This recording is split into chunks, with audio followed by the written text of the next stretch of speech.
Snakes get a bad rap. Maybe it's the writhing and curling, the form just a little different than what we're used to. Maybe it's the fact that they used to kill a lot of us, and still kill some of us, though not as many as lightning strikes or coconuts do. They've seemed to gather a whole host of symbolic understandings, mostly of despised things, but also of transformation.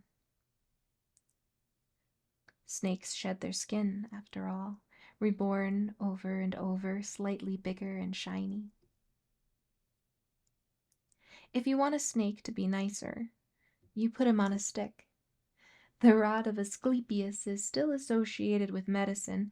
Maybe people back in the day wanted to represent healing by pointing to their strongest known harm. But even we have found ways for venom to help us. This old dead guy named Young said something about snakes. Quite a few things, actually, although he had the usual connotations of them being creatures of the deep, symbols of evil and unconscious misunderstandings. When it came to a snake climbing up a tree, he saw it as a reaching towards consciousness, the human desire to grow. I'm sure we've heard the story of the snake in the tree. I think he was selling apples, or pomegranates, maybe oranges. Though I think something terrible came of it, I also seem to remember that terrible thing was a form of understanding.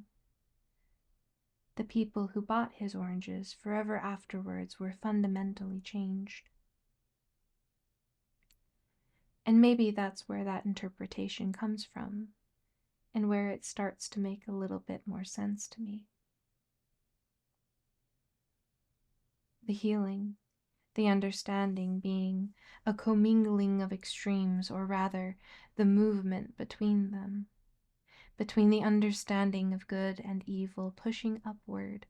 The growth of consciousness is not a pulling thing, but a reaching, gaining momentum from lateral undulations.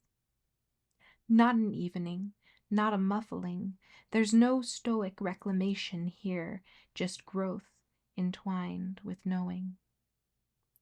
Each drive feeding the other, each swing of the pendulum carries its furthest point with it, but rising as it does ensures the path is always new.